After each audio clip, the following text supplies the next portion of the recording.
Hola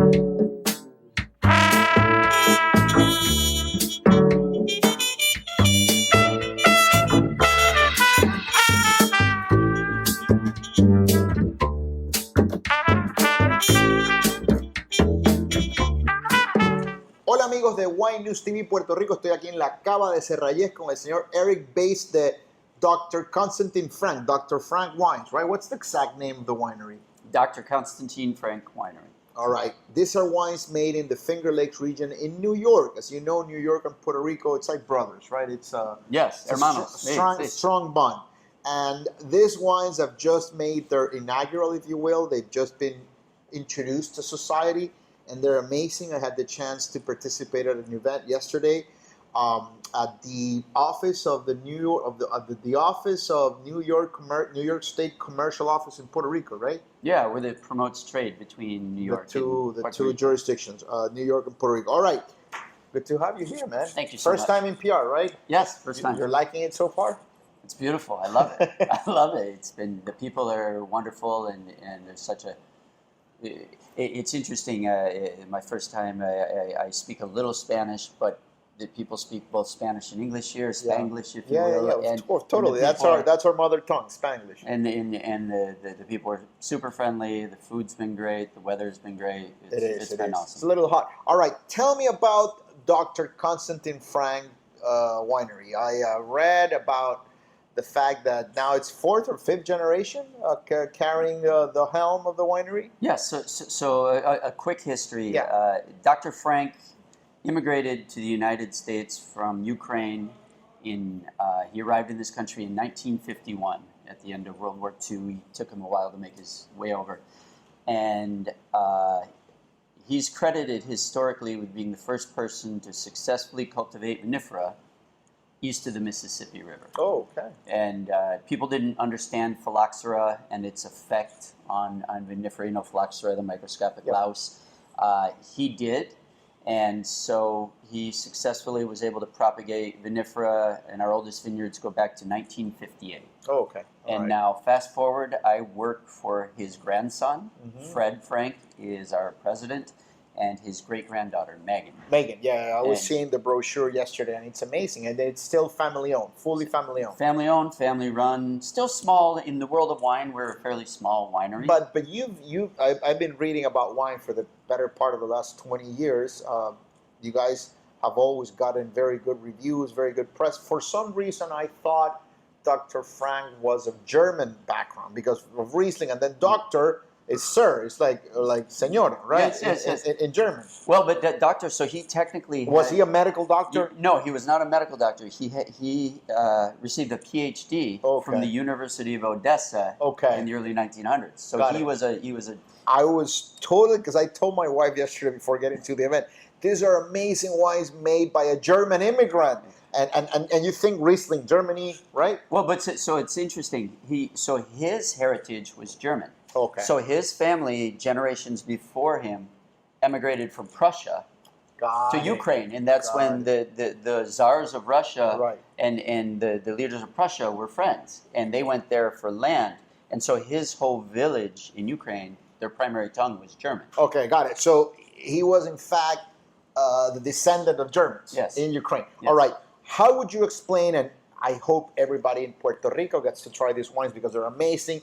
They're really affordable, super friendly for all kinds of foods that we eat locally, we eat here. How would you describe the philosophy, the wines, the style of the wines? So we discuss it as being cool climate.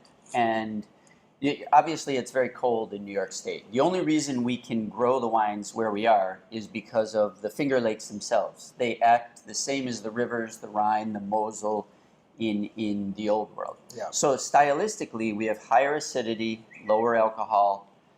The fruit tones are a little more subdued and higher minerality. And it's very similar in a lot of ways to France, to Germany, to Austria.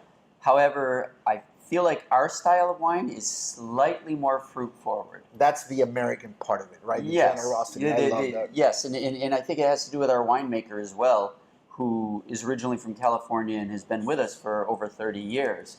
So stylistically, it's a very clean, fruit-forward, but still, low alcohol, acidic, bright, Yeah, pretty crisp, wines. clean. Let's get into the salmon run, the first one. Cheers. Welcome to PR. Let's get into this one. Gracias.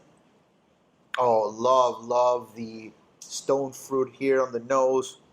There's a little bit of lychee fruit, some beautiful notes of that Yeah, there's Riesling. a touch of tropical in it. Yeah, tropicality to it, of course.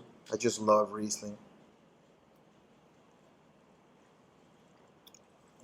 So crisp, so elegant, and it does have that residual sugar, if you will, but it's very clean and it's acidic, and it feels so refreshing. I mean, the alcohol here, what, it's 10, 11%? I think on that one it's about 12, but Yeah, it's 12, but yeah. you don't feel it. It's gorgeous. What's the style behind the salmon run line? So Salmon Run is our second label, and that's where if we have young fruit, we typically plant a little more vineyard every year. If we have younger fruit, 4-year-old vines, it'll go to Salmon Run. Also, if we purchase fruit, it'll typically go into Salmon Run. And so between the two, the Dr. Konstatin Frank is our flagship wine. So there's a quality level that the grapes need to have to be in the Dr. Frank. The Salmon Run, for us, is an everyday line. Right. It's meant to be varietally correct, beautiful, pretty wines, but at a very reasonable price. This is perfect for a salad. This is perfect as an aperitif to kick off a night with friends, with family. Great for charcuterie. Beautiful for the weather here in Puerto Rico. I think this is about $16, $17 here, which is fantastic. And again, the alcohol level is very moderate. You can have half a bottle and still be fine. Very, very nice. What do you pair? Why salmon? Why the homage to the fish? So there is a group of landlocked salmon in the Finger Lakes that can't ever make their way back to the ocean, and they're very esteemed fish by fishermen. They're rare, but they still live. So there are these giant salmon that originally came from the Atlantic Ocean all the way through the Great Lakes and into the Finger Lakes. Now they just live in the Finger Lakes, and so they're rare, but they're esteemed to be caught. And they run through these various little aqueducts between some of the lakes sometimes, and so they're prized fish. And our president Fred Frank created this brand as an homage to those poor fish that are stuck there. Have you paired that wine with salmon? You can pair it with salmon. For this, it's just a really, for me, an everyday, real fun, easy wine. It tastes like Riesling to me, and it's lovely. Bright. It's pretty. It's easy. It's a little softer texturally than maybe the dry when we get to it, but it's just a great Riesling. And our wines, this is very similar to what you would get out of Germany or France. Yeah, totally. In contrast to something from the West Coast of America. Exactly. So you're very, very right with regards to that, because there are some Rieslings on the western part of the U.S. tend to be a little sweet, it's like, very transparent, very translucent. It's very sleek. All right, let's get into the next one. The next one is unbelievable. I bought a bottle yesterday. Lately, I very, very, very rarely purchase wine because I get samples and stuff like that. But not only did I love this wine, but I also want to support the industry, the effort. I am in love with this wine. Let's get into the Dr. Frank line. Yes. So, the first thing I need to say about this particular wine is a lot of this fruit comes from right next to our winery. We're between 300 and 400 meters above Keuka Lake. And our home vineyards have very little topsoil, like a foot of topsoil, with these big shale rocks sitting around. They're very difficult to plant vines in, to farm, but what you get out of these vineyards is minerality. Tons of minerality. And you get acid structure. So this wine sings to those two identities. Yeah. And for me, I find that there's depth, there's different fruit tones, but the prevalent fruits in this lean more green, so more lime than lemon, more green apple than a riper apple. And, I feel like all of these wines will showcase that minerality and that acidity, but this one is very linear. It's linear. That's the word it was going to come out of my mouth, and it's electric. It's at the same time, it's filled with light, and it's austere, and it's acidic, and it's citrusy. This one is a little fatter. This is more slim, if you And will. there's almost an energy to it. You know, that which in Riesling is a very positive trait. And you smell the soil. You smell those rocks underneath. It's like wet Yeah. stone. Wet Love stone all day, and it. I love this with fresh seafood. I love this.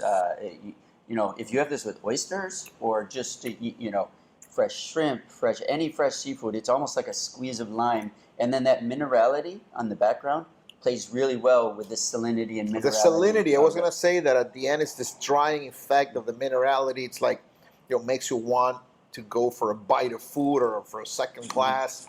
It's thirst quenching. It's beautiful. This is a beautiful wine. And if I'm not mistaken, this wine is $19 here, under 20, under. I think it's around $20. Yeah, It's $20. It's fantastic. It's delicious. And it just got it got like a 91 point score from Wine Enthusiast. The Dr. Frank wines typically get 90. Yeah, that's why I knew about you guys, and I'm so excited that you guys are finally here in PR. All right, let's get into the next one. This is the semi-dry. And so the semi-dry is again a combination of vineyards, but I feel like the fruit tones in this, a majority of what is present, come from our Hector vineyard. It's in an area that we call the Banana Belt. The Banana Belt, which means it's only -5 in the winter rather than -15. Okay, got it. But it's a warmer area between two lakes. It's much lower in elevation, much deeper topsoil, and you typically get riper fruit tones. So there may be stone fruit in this that you didn't find in the first one, and maybe lifted aromatics and a softer texture. And whereas the dry Riesling was about 0.7 residual sugar, this is about 2.7. Okay.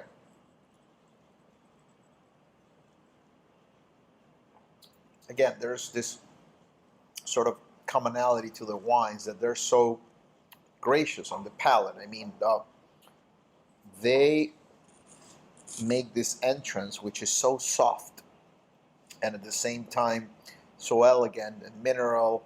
And in spite of the fact that this is a little sweeter, it doesn't feel sweet. It feels fruity. Yes. It feels fruity. It feels balanced in spite of the residual sugar that you were just saying, because it has that acid structure in the back that sort of makes everything so sort of tightly knit. Delicious, delicious wine. Love this wine. What do you pair this with? Spicy food, sushi? So I love this with anything with a little bit of heat, Yeah. anything with a little bit of spice, anything complex spice profiles like exotic Southeast Asian food, Okay. Indian food. Right, curry. Sings Something with curry. this, yeah, something with curry. You know, you have the Criolla food here. in would Puerto be Rico, delicious. criolla, yeah. With pique, some pique. Any of those foods. It's also great with what you think about as a traditional cheese plate. If that cheese plate has multiple cheeses and then honey and some kind of fruit, it plays well with all of those sweet-sour things. combination. Yeah. Yeah. Which is awesome when you have like brie cheese with honey on top. Beautiful, beautiful wines. All three of them so far have been 100% Riesling, right? Yes. Okay, so let's get into the last one. If I'm not mistaken, I heard this one is a combination of 5 or 6 grapes. Yeah, and honestly, this changes a little bit year to year. Okay. So we don't typically, if you were to look at a tech sheet, we don't list what's in this. Okay. Okay. And why is that? Because it changes. So it changes for us, vintage to vintage, what we have available. And so Okay. stylistically, we're going for a very similar, same wine, if you will, vintage to vintage. And what is that style that you seek with this one, the rosé? We want it to be pretty, to reflect kind of the bleed, the sangre of the red grapes, but we want it to be floral, aromatic, pretty, and just good with food. It's amazing. I had it yesterday, and I was dying to eat like a burger with blue cheese. It's fantastic. Here, so typically, you know, the tint is usually, you know, it's a bleed from our reds, and so there's Pinot Noir here. There's Pinot Noir Cab in Franc? there. Yeah, Cab Franc in there. There's, and in all honesty, it changes year to year. There's sometimes a little Do you guys some make white wine in there Do you too. guys make any sometimes. still reds? Any like reds? Yeah. We make several. The past few vintages have constrained our supply, but eventually, you know, I expect to be bringing some reds down here. Maybe a Pinot or maybe a Cab Sauv. But right What's now, the alcohol content, the alcohol level in your reds? 13 point something. 13 and change. Can Love get up to 14. Love Can that. get I gotta on come visit you guys. I love these styles of wines. When I started doing wine blogging 17 years ago, I was really aiming for those chunky, big, sturdy, masculine, hair in the chest types of wine. Yeah, broad shoulders, pornographic giant. wines. Yeah, yes. Okay, pardon what I'm saying. Now I go for lower alcohols, acidity, minerality. I'm in love with these types of wines. This is just fantastic. It's so elegant, so refreshing, and it has this gorgeous subtlety to it. It's very subtle. Yeah. And there's the subtle. There's the red fruit, just a tiny bit of red fruit, but there's still the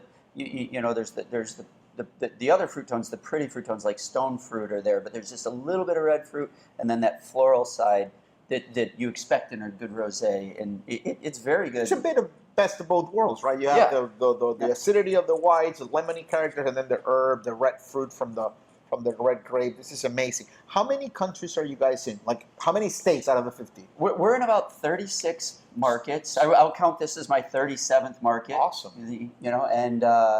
And then outside of the United States, we export to a couple places in the Far East, and then we're in England, in Canada, right? But small quantities in most cases, and yeah, we have the age and tradition where we've been fortunate enough to go out into other markets, other states, and a couple other countries, but we're looking to continue that and continue what our offerings are here in Puerto Rico. Now that I have you here, and to wrap up, I want to ask you about climate change and how that has affected, because many years ago you would hear and read about places in the world where either were too cold to make wine or too cold to make high-end quality wines. How has that changed the landscape in the Finger Lakes? Are you able to make better reds now, or not necessarily? It's really interesting. Like so when I think about climate change, and the most succinct answer I've heard from people that I know who work in science is it doesn't necessarily have the same effect on every place. Right. But what I have noticed, and we've experienced this in the past several vintages, there's more drastic changes and more severe whatever you're getting, more severe thunderstorms, right, more severe heat waves, more. So we've had the variety of vintages, the past several. Are you picking earlier? Well, it depends on the vintage. So if I list through them, so 2020 was the hottest, driest vintage we've had in decades. Okay. So that meant we didn't have to worry about getting ripe. Usually in October, we're and that's usually a situation for you guys, as opposed to California, where ripeness is not an issue. Yes. For you, it is. But so in 2020, we were like, oh, we're plenty ripe, but the grapes didn't become phenolically ripe at the normal bricks. The seeds stayed green longer. So by the time we were able to pick and get the ripeness in the grapes, they lost a little bit of acidity, and the sugar levels were higher. So it was, although it was a good vintage, it was a very ripe vintage for us, which is totally atypical. It's not normal. Then 2021, classic normal vintage. But after that, since then, 2022, we had quite a bit of damage from hail. In 2023, just a month and a half ago, we had a frost that has never happened. Wow! So there's no black and or white answer. Yeah, so the vintages, year to year have been up and down and all over the place.